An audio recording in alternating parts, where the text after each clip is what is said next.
Hey Fit Pros, before we get to this new episode in the KIPS podcast, I want to quickly share about our newest course on KIPS, Social Media for Fitness Professionals. This course is all about the fundamentals. As a Fit Pro, you know how fundamental exercises are important for building a foundation within an exercise program, and that's what we're going to be doing in this course. Authored by me, Tyler Valencia, I go through the stats involving all the major social media platforms and then show you step by step how to do it. We do it all in this course, and one of the best parts is you can get your continuing education credits. Head to the link in the description to find out more. Let's get to the show.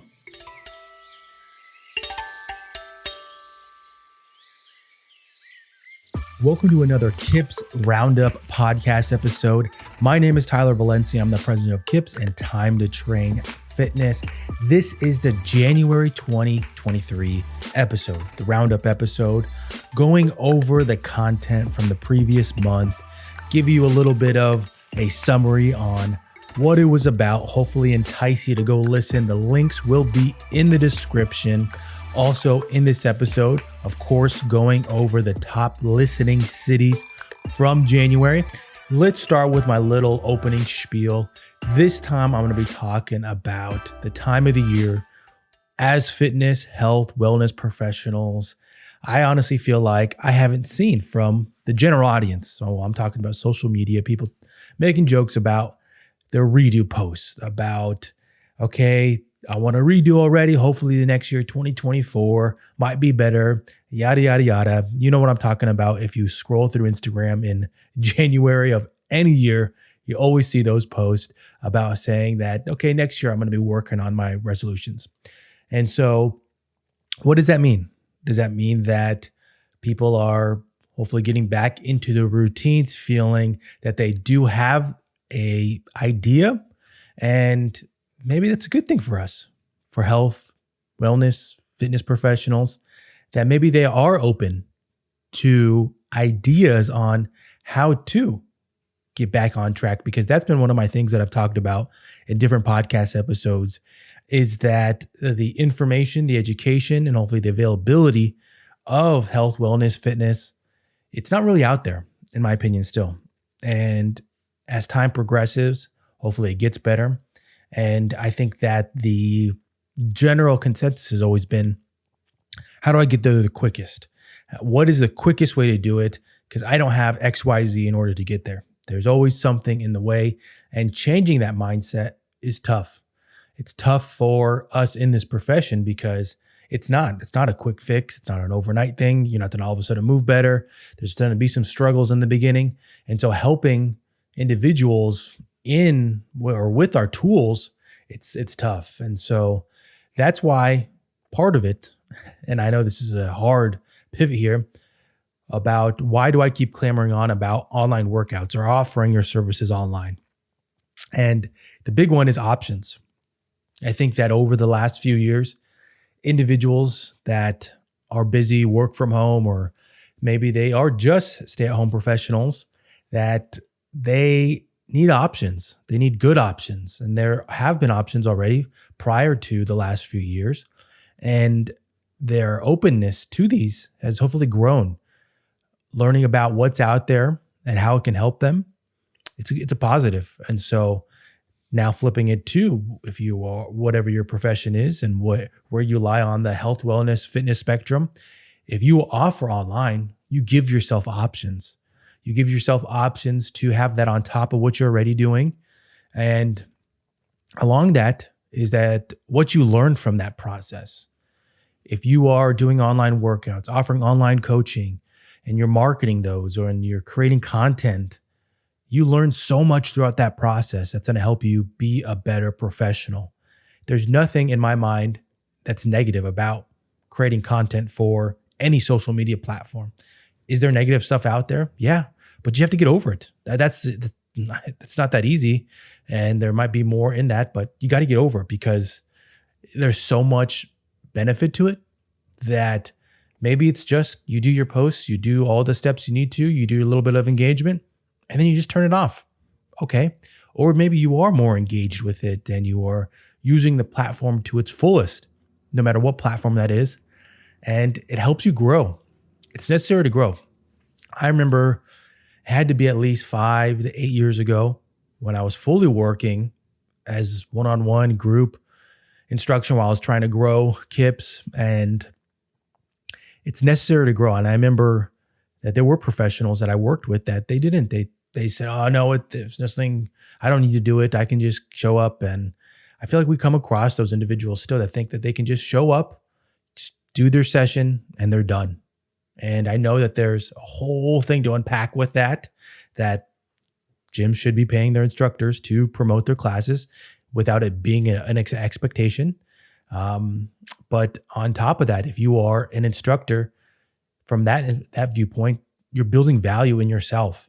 That when it comes time for, okay, we need a sub, oh, Steve, or oh, Kelly, or oh, whoever it might be, they have been great in my mind. If you are on the front brain of your manager, if you're working in a gym and they all of a sudden are thinking about you each time for each sub opportunity or a new class, that's going to put you in a better position.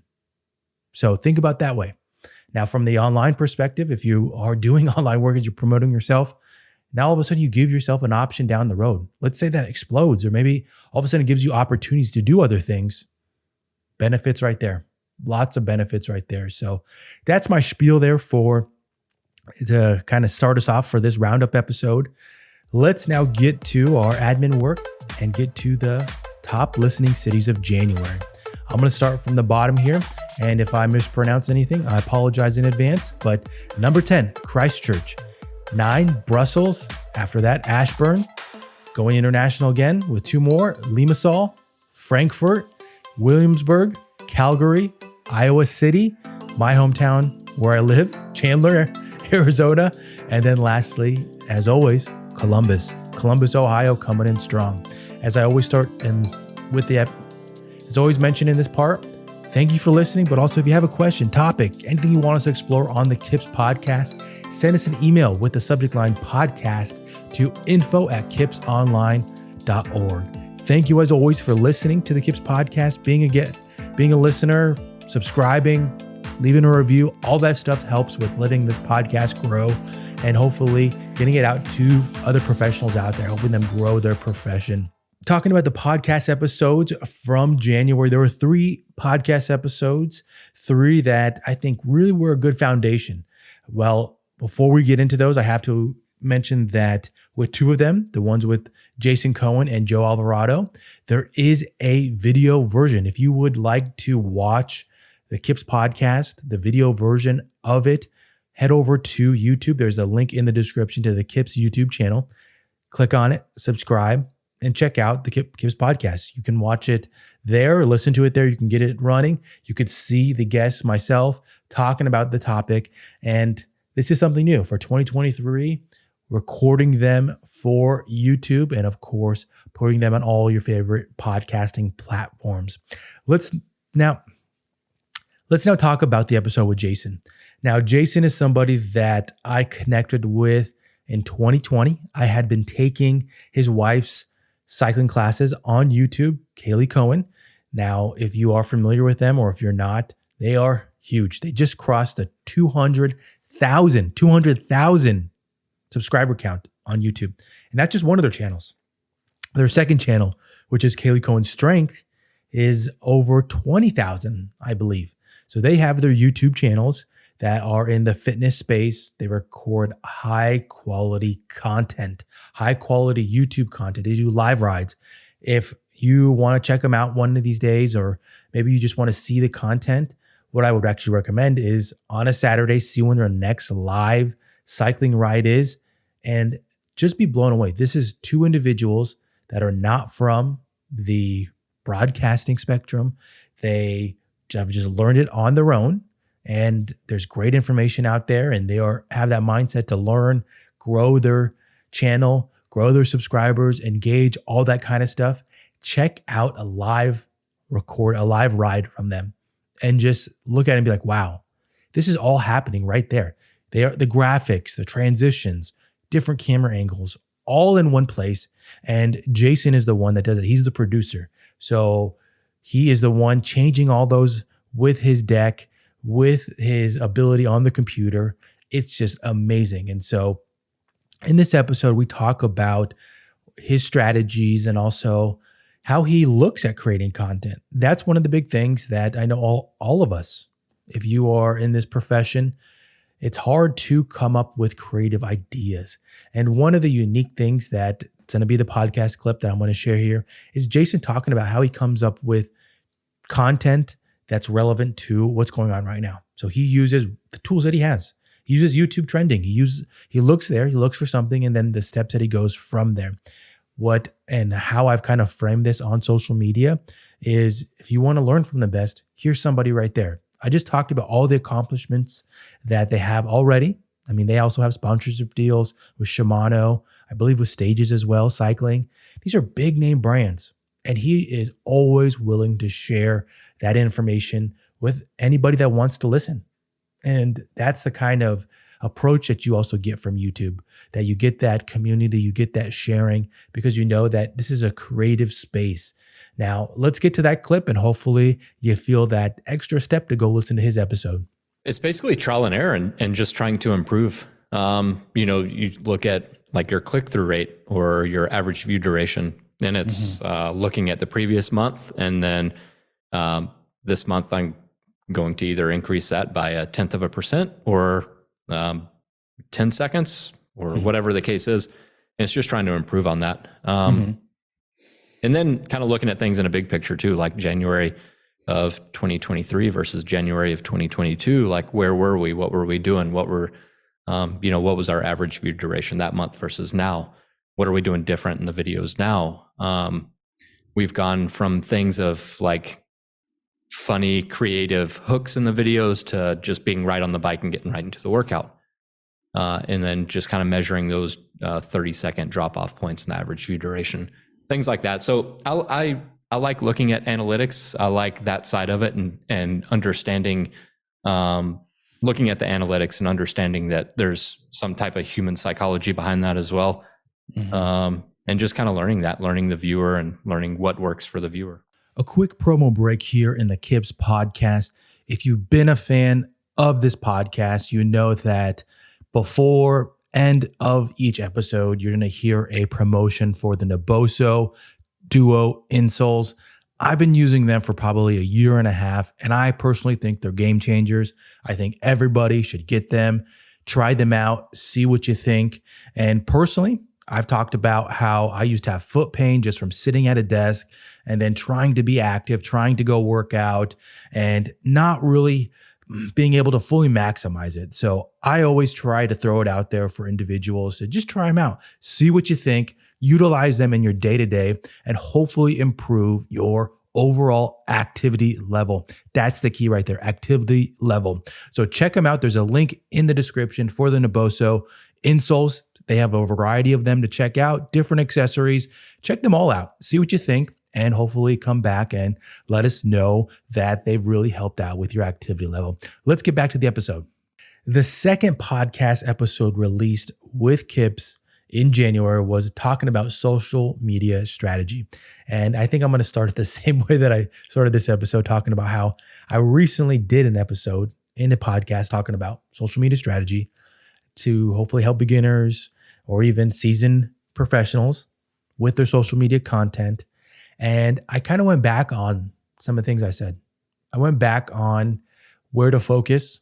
And one of those things, and I'll probably share the clip from that, was talking about focusing your content creation based on the platform where your audience is.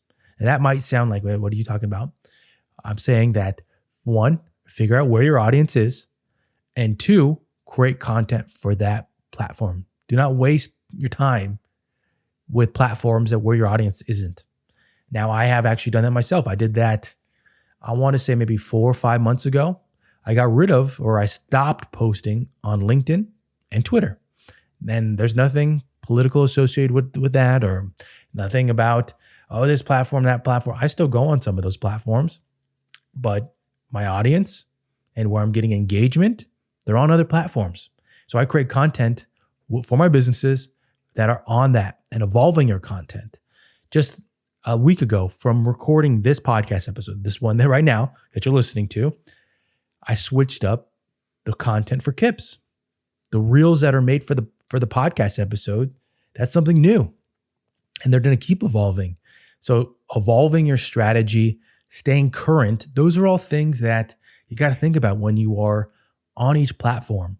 And one of the things that I mentioned in this podcast episode is a story about how I used to help a friend that was a fitness professional that worked with the active aging population. And this individual was a part of a business group, and in there was a marketing professional that had recommended to her, oh, reels are super important.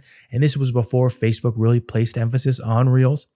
But where I kind of told her, hey, your audience isn't on Instagram. I wouldn't make reels because one, they're challenging. They can be very challenging for people to learn how to do clipping content, audio, all that kind of stuff, text on each. How do you adjust all those things? And so I told them, I don't think you're going to get much out of that. You're not going to get much engagement because that's not how your audience is finding you. The difference between a post for this person on Facebook and Instagram was night and day. A post for them on Facebook, sharing something, talking about why they do X, Y, and Z would always be huge. Instagram would be just a little blip and then moving on. Nothing really special about it. And so focusing your content creation to the platforms where your audience is huge. So let's get to a little clip from there. And of course, link in the description. Now, the first thing I'm going to start with is talking about your audience, your clients, your potential clients. And I think that this is probably the best place to start, regardless of where you're at. Even if you're an experienced professional, you know how to use all the platforms, that you maybe need to reevaluate what you're doing, what type of content you're creating, because sometimes it might become stale. Sometimes it might not become what is the most efficient content for that specific platform. So I have a story for you that kind of just dictates this in terms of it's right in line with it. About 2 years ago, I was helping somebody with their social media. It was a friend, and with something that really just shocked me was that they had I don't know what the best way to call this. They had an acquaintance, a business acquaintance that was in a business group with them. Those are very popular, as always, that said, oh, I do social media. This is what you should do. You should make reels. Reels are real popular. And this friend of mine came back, told me, and I was just kind of shocked because at the time, Facebook wasn't big on reels. Facebook wasn't really using them and showing them as much for their audience. I think at the time you could only really post them to your stories. And that's, of course, changed over the last year and a half, which goes with platforms. They evolve, they adapt. And this friend of mine, their audience was on Facebook. So growing and making reels for Instagram when their audience is not on there, it didn't make sense. And I told him that. I said, yeah, they're really popular. They're gaining traction. They're getting more popular. This is talking about reels, but your audience isn't on Instagram. And I just said that that's not going to really do you that good. And I just pointed to, look what happens when you do a post, you share about yourself on Facebook where your audience is. You get 5 times, 10 times as much reaction, engagement from those types of posts, because that's where your audience is. That's the demographics of your audience and where they are located. So the point of this being is find out where your clients are and where your potential clients are and make content specific to that platform. Now, lastly was a podcast episode with Joe Alvarado. Joe Alvarado is another YouTuber, another friend of mine in the YouTube space. And his uniqueness is that he's also a manager for Lifetime Fitness, a big fitness brand. He's a group fitness manager. He manages instructors, but also teaches classes. So he has a monetized YouTube channel and he's a manager for a big brand. And that uniqueness, his approach to his online work, but also his live work is so unique. And we've talked about it in previous podcast episodes with him, is that approach, the mental approach. How do you make yourself better with each of them instead of thinking, okay, these are so different. Okay, I need to just change my mindset for which one I'm doing. And how he uses that approach is something that we talked about how he will try things out, but also think about how he can apply it in the other one. So he's evolving, he's growing, he's allowing himself to not fully separate them, that think that, okay, this is only for live, this is only for online. How can I mesh these together to build, to grow, and better myself? And so that mindset and that approach is something we talk about. Joe has been somebody that, just even looking at his setup, that's one of the things just in the year, it's probably been about a year that him and I have been friends. His evolution of his own filming set, his studio, and making it more efficient, that's something we talk about in this episode, that workflow. And so his ability to grow that, adapt it, is something that I think everybody should listen to. We always want to be more efficient. We always want to make sure that we're evolving. So check out his episode and let's get to a little clip from it. No, absolutely. I mean, it's a total sacrifice. It's something that I think you mentioned earlier. It can be, something that makes you money, could be lucrative, but that doesn't come anytime soon. It is a sacrifice. It is one of those things where you have to really pace it out, right? You have to deliver consistent, product, consistent, video and or classes, rather, content is what I'm trying to say, consistent content. But you can't burn yourself out. There's a rhythm to it, and you have to be committed, and you have to dig deep sometimes and remind yourself, like, why are you doing this and who is it for? And then what I like to do is, like, I love to take some of the comments that I find in the videos and just use that for energy, and use it for, just to encourage myself. Somebody says something that, hey, if I lost a certain amount of pounds, or I'm all the way from New Zealand, or I'm doing this, or I just got done here, and they show a picture, or they just express their gratitude for what you do. Like, those are the things you really have to absorb, because those help you keep moving. They remind you, why you're doing it and for who you're doing it, because it's not going to go away. I mean, online workouts and the platform, it's just not going to go away. It's going to evolve.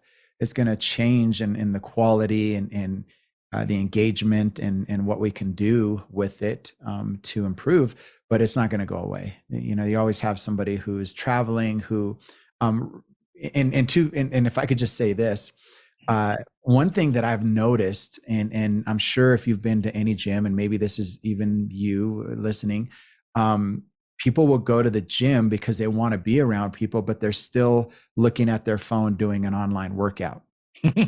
So it's amazing. It's like they need people, right? They don't want to be at home by themselves, or maybe they don't have equipment, but they show up to the gym and there's not a class going on, or they just really, maybe they don't want to be a part of the class. They still want to be on their own, and they have their headphones on and they're just following a workout. So it's not going anywhere. That has been it for the best of January 2023 with the KIPS podcast. As I always say, thank you for being a listener. Thank you for sharing the podcast. Thank you for leaving reviews. All those things really help out with getting this podcast out there, helping fitness pros, health professionals, wellness professionals, everybody in the space. Until the next one, I will see you then.